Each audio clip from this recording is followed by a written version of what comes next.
इस महीने की शुरुआत से यह बहस चल रही थी कि चीफ जस्टिस सुब्रता बंदयाल जाते जाते कोई ऐसा फैसला देकर जाएंगे जिससे पहले से कशीदा सूरत हाल मजीद कशीदा होकर बहरानी कैफियत इख्तियार कर लेगी। ये तो चीफ जस्टिस के दौर के दौरान उनके तमाम सियासी फैसले मुतनाज़िर रहे, लेकिन उन्होंने जाते जाते भी आज नैब तरामीम का फैसला सुनाकर न सिर्फ पार्लियामान को बेतौकीर किया है बल्कि अपनी हुदूद से तजावुज करने की कोशिश भी की है। चीफ जस्टिस सुब्रता बंदयाल का प्रैक्टिस के तौर पर यह आज आखिरी दिन था। उनके फैसलों को तारीख किस तरह याद रखेगी इसका अंदाजा चंद रोज में उन्हें भी महसूस होना शुरू हो जाएगा। आज सुप्रीम कोर्ट ऑफ पाकिस्तान ने साबिक वजीर आजम और चेयरमैन पीटीआई उनकी नैब तरामीम के खिलाफ दायर दरखास्त पर महफूज फैसला सुनाते हुए नैब तरामीम की 10 में से 9 तरामीम कलअदम करार दे दिए। आज के फैसले में चीफ जस्टिस सुब्रता बंदयाल और जस्टिस एजाजुल एहसन ने चेयरमैन पीटीआई की दरखास्त काबिल समाअत करार दी, जबकि जस्टिस मंसूर अली शाह ने अक्सरियती फैसले से इख्तलाफ किया। मंसूर अली शाह इख्तलाफी नोट लिखते हैं, लेकिन आज फैसला सुनाते हुए उनके इख्तलाफी नोट को नहीं पढ़ा गया। सुप्रीम कोर्ट की जानिब से नैब तरामीम पर सिर्फ फैसला सुनाया गया जिसमें चेयरमैन पीटीआई की दरखास्त को मंजूर करते हुए अदालत उज़्मा ने पीडीएम की हुकूमत की जानिब से की गई बाज़ तरामीम को आइन के मुनाफी करार देकर कलअदम करार दे दिया है। सुप्रीम कोर्ट ने अपने फैसले में अवामी ओहदों पर फाइज शख्सियात के खिलाफ करप्शन केसेस बहाल कर दिए, जबकि नैब को 50 करोड़ रुपए से कम मालियत के करप्शन केसेस की तहकीकात की इजाजत दे दी गई है। इस फैसले के मुताबिक सिर्फ केसेस नहीं, इंक्वायरीज और इन्वेस्टिगेशंस भी बहाल कर दी गई हैं और फैसले में नैब अदालतों से तरमीम के बाद कलअदम करार दिए गए केसेस भी बहाल हो गए हैं। इसके अलावा सुप्रीम कोर्ट ने हुक्म दिया है कि करप्शन के खत्म किए गए तमाम मुकदमात को एहतसाब अदालतों में 1 हफ्ते के अंदर दोबारा लाया जाएगा। अदालत उज़्मा ने अपने फैसले में सर्विस ऑफ पाकिस्तान के खिलाफ रेफरेंस फाइल करने की शक बहाल रखी है और फैसले में कहा गया है कि कलअदम करार दी गई शकों के तहत नैब कानून के तहत कार्रवाई करे। आमदन से जायद असासा जात वाली तरामीम सरकारी अफसरान की हद तक बरकरार रहेंगी। प्ली बार्गेन के हवाले से की गई नैब तरमीम कलअदम करार दी जाती है।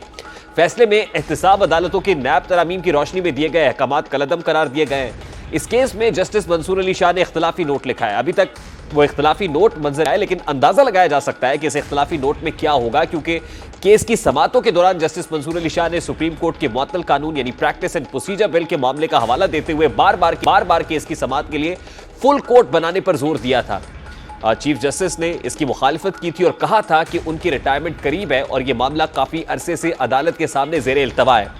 एक समाअत के दौरान जस्टिस सैयद मंसूर अली शाह ने रिमार्क्स भी दिए कि बाज़ औक़ात ऐसा लगता है कि जोर लगा कर थक गए कि नैब तरामीम ऑर्डिनेंस यानी NAO में गलती थी, लेकिन ये दुरुस्त नहीं हो रही है। उन्होंने रिमार्क्स दिए कि अगर कोई ये समझता है कि तरमीम बाज़ सियासतदानों और उनके खानदान के अफराद को फ़ायदा पहुंचाने के लिए की गई है तो इसका वाहिद दस्तयाब इलाज ये है कि उन्हें इंतखाबात में मुस्तरद कर दिया जाए और नैब कवानीन को बेहतर बनाने की तरमीम लाने के लिए नई पार्लियामान का इंतखाब किया जाए।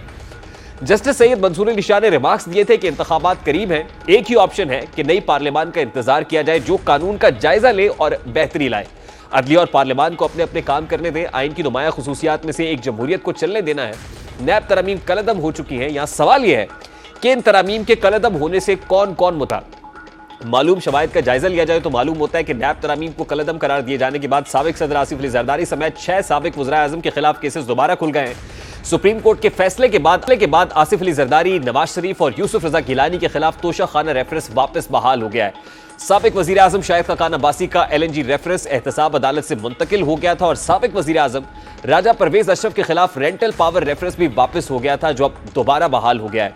इसके अलावा साबिक वजीर आजम शहबाज शरीफ, साबिक वजीर आजम शौकत अजीज और साबिक वजीर खजाना इसहाक डार के खिलाफ भी केसेस दोबारा खुल जाएंगे। चीफ जस्टिस सुब्रता बंदयाल ने इस केस का फैसला दिया है, लेकिन मुस्तकबिल में यह फैसला अपनी जगह पर बरकरार रहता हुआ दिखाई नहीं देता, क्योंकि उम्मीद है कि जल्द या बदेर मुतासर होने वाले अफराद रिव्यू पिटीशन में जाएंगे और सुब्रता बंदयाल साहब की रुखसत हो जाने के बाद इसके बाद अगर नए बेंच में जस्टिस मंसूर अली शाह के ज़हन से मुताबिकत रखने वाला कोई भी बेंच का हिस्सा हुआ तो यह फैसला जल्द ही अपने अंजाम को पहुंचेगा। दूसरी जानिब सुप्रीम कोर्ट में प्रैक्टिस एंड प्रोसीजर बिल समाअत के लिए मुकर्रर कर दिया गया है, यानी प्रैक्टिस एंड प्रोसीजर बिल का फेट भी डिटर्मिन होना है। इस केस की समाअत 18 सितंबर को होगी। सुप्रीम कोर्ट का लार्जर बेंच समाअत करेगा। 8 रुकनी लार्जर बेंच पहले एक्ट पर हुक्म इम्तना जारी कर चुका और मुमकिना तौर पर सुप्रीम कोर्ट का फुल कोर्ट तश्कील दिए जाने का इम्कान है। अगर फुल कोर्ट या लार्जर बेंच इस केस पर लगे स्टे को हटा देता है तो जब भी मुतासरीन के पास 2 ऑप्शंस मौजूद होंगे वो तब इस केस के रिव्यू में भी जाकर लार्जर बेंच के जरिए रिलीफ हासिल कर सकेंगे, वरना supreme court practice and procedure bill की मंजूरी के बाद रिव्यू के बाद किसी भी फैसले के बाद अपील का ऑप्शन भी मौजूद होगा। और जस्टिस सुब्रता बंदयाल आज के फैसले से कबल ही अक्सरियती सियासी जमातों के नजदीक मुतनाज़ चीफ जस्टिस से, लेकिन अब वो जमात भी उनके हक में नहीं दिखाई देती जिसके बारे में चीफ जस्टिस पर इल्जाम लगाया जाता है कि वो इस जमात के हक में फैसले करते हैं। पीटीआई भी रात कासिम खान सूरी की रूलिंग के खिलाफ रात 12 बजे अदालतें खोलने और 14 मई के फैसले पर अमल दरामद न कराने पर उनको तनकीद का निशाना बना रही है। इस फैसले के बाद सियासी जमातों के मुताद्दिद रहनुमाओं ने इस फैसले को तनकीद का निशाना बनाया। पाकिस्तान पीपल्स पार्टी और साबिक वफाकी वजीर खारजा बिलावल भुट्टो ने कहा है कि सुप्रीम कोर्ट का नैब तरमीम केस के हवाले से यही फैसला मुतवक्के था। हमारा शुरू से मौक़िफ़ है कि नैब का कानून आमिराना कानून है या आमिराना इदारा है और इसे बंद होना चाहिए। एक पुराना मौक़िफ़ है, राय है और दो वाज़ेह पोजीशंस हैं नैब के हवाले से। नैब एक आमिर का बना हुआ इदारा है, इसको बंद करना चाहिए। दूसरा, जहाँ तक एहतसाब है, एहतसाब अक्रॉस द बोर्ड होना चाहिए।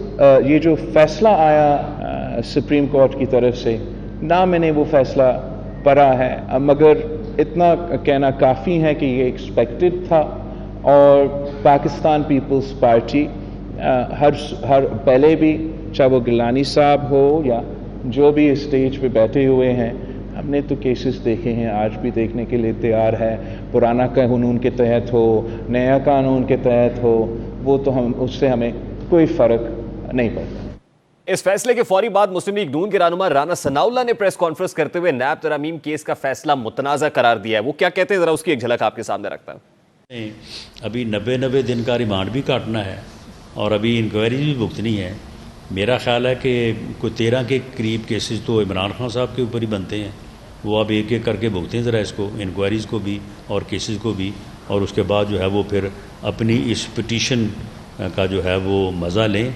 और अब वो ये नहीं कह सकेंगे कि ये काला कानून है या ये कानून जो है वो इसकी बुनियाद के ऊपर विक्टिमाइजेशन हो रही है। पार्लियामेंट में की गई नैब तरामीम को सुप्रीम कोर्ट ऑफ पाकिस्तान ने कलअदम करार दिया है। हमारे प्रोग्राम में साबिक वजीर आजम शाहिद खाकान अब्बासी कह चुके थे कि हम नैब के कानून में तरामीम लाना चाहते थे, लेकिन उस वक्त सुप्रीम कोर्ट से फोन आया था कि अगर आप कोई नैब के कानून में छेड़छाड़ करेंगे तो हम इसे स्ट्राइक डाउन करेंगे। जिस वक्त शाहिद खाकान अब्बासी साहब वजीर आजम पाकिस्तान थे, उन्होंने क्या कहा था, जरा वो भी आपके सामने रखता है। मैं वज़ीर आज़म था तो हमने इस पर एक कमेटी थी जो काम कर रही थी 3 साल से। जुडिशरी की आला तरीन सतह से पैगाम आया कि अगर आपने इस कानून को छेड़ा, सुबह छेड़ेंगे तो रात को स्ट्राइक डाउन करेंगे, रात को छेड़ेंगे तो सुबह स्ट्राइक डाउन करेंगे। तो ये मैं कह रहा हूँ बड़े बड़े तल्ख मामलात हैं हमारे मुल्क के अंदर। अदलिया और जो ये रिलेशनशिप रही है इंसाफ की, जुडिशरी से आपको गोएड नहीं मिल रहा था, ये कह रहे हैं जी, सपोर्ट नहीं चाहिए होती। उन्होंने धमकी दी एक तरह से कि अगर आपने इस कानून को छेड़ा तो हम इसको स्ट्राइक डाउन कर देंगे। इस किस्म के हालात हमारे मुल्क में हुए हैं। अब ये बड़ी इंपॉर्टेंट बात कर रहे हैं कि कल के फैसले यानी आज जो फैसला है इसके बाद मजीद डिले हो जाए। इस वक्त निहाल हाशमी साहब पाकिस्तान मुस्लिम लीग नून के सीनियर रहनुमा कानूनदान भी हैं, हमारे साथ मौजूद है। अस्सलाम वालेकुम निहाल हाशमी साहब, बहुत बहुत शुक्रिया आपके वक्त के लिए।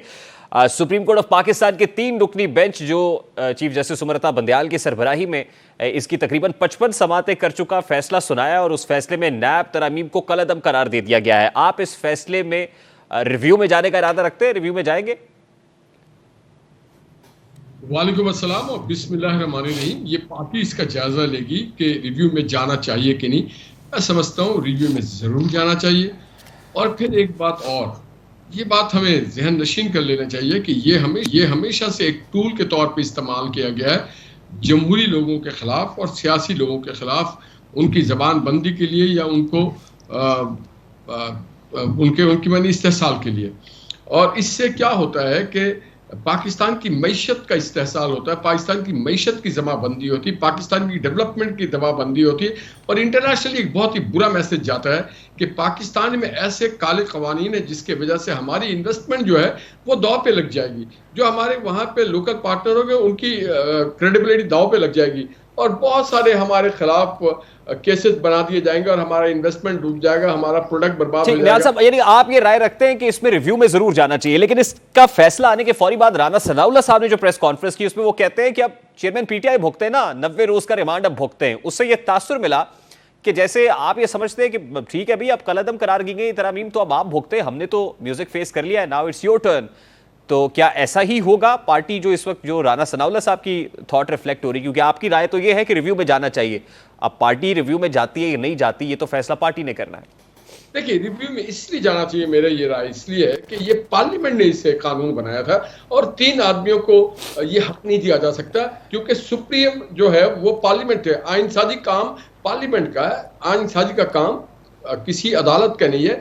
आप इसकी डेफिनेशन तो कर सकते हैं, इससे आगे आप ऐसा शो कर रहे हैं इस जजमेंट के बाद कि आप सुप्रीमो टू द पार्लियामेंट है, तो आप सुप्रीमो टू द पार्लियामेंट नहीं है, आप उसे रद्द नहीं कर सकते इस तरह से। जब अवाम के मुंतखब नुमाइंदे जिस चीज़ को बेहतर समझते हैं वो उसको करते हैं। यहाँ पे कोई अच्छा, फिर इसमें फंडामेंटल राइट्स बहुत ज़्यादा इन्वॉल्व था। पाकिस्तान का आइन कहता है, वो क्या कहता है, पाकिस्तान क्रिमिनल प्रोसीजर कोड क्या कहता है, पाकिस्तान पैनल कोड क्या कहता है कि जहां पे 14 दिन मर्डर केस में लोगों को रखा जाता है, मैक्सिमम 14 डेज उसमें रिमांड में, यहाँ आप 3 महीना रख रहे हैं। ये कौन सा ड्रैकोनियन लॉ ला रहे हैं? ये एक डायमेंशन है। दूसरी तरफ इसकी समातों के दौरान चीफ जस्टिस ने कहा कि फंडामेंटल राइट्स इसमें भी मुतासिर हो रहे हैं कि ये जो करप्शन का पैसा है, ये लूटेड मनी है, ये अवाम के टैक्स पेयर का पैसा है जिससे उनके हुकूक मुतासिर हो रहे हैं, इसलिए इस पे बहुत सारे लोगों ने अपने केसेस माफ करा लिए। तो आप रिव्यू में जाने का इरादा तो रखते हैं इसलिए कि पार्लियामान ने इसमें तरमीम की थी, लेकिन दूसरा एंगल ये भी है कि रिव्यू में जाना इसलिए जरूरी है कि बहुत से केसेस अब रीओपन हो जाएंगे। इवन मरियम नवाज साहिबा और नवाज शरीफ साहब के जो केसेस बंद हुए थे वो दोबारा भी खुल जाएंगे, तो इसलिए भी इंपॉर्टेंट है कि रिव्यू में जाया जाए। मरियम नवाज साहबा के केस बंद नहीं हुए थे। मरियम नवाज साहबा बाइज्जत तौर पे बरी हुई हैं, एक्यूटल हुए। मैं खुद विटनेस रहा उनके कोर्ट्स में, और नवाज शरीफ साहब तो एक्यूटल हो चुके हैं। जब लंदन की अदालतों ने, लंदन के नेशनल क्राइम एजेंसी ने कहा कि इनके साथ कोई ऐसी चीज नहीं, तो मैं ये समझता हूँ कि अब इसे इंतकाम के तौर पे नहीं लेना चाहते हैं, हम आगे बढ़ना चाहते हैं। पाकिस्तान को आगे जाना चाहिए, अवाम का राज होना चाहिए, पार्लियामेंट की सुप्रीमेसी होनी चाहिए, और आइन और कानून को बनाने का इख्तियार सिर्फ और सिर्फ मुंतखब नुमाइंदे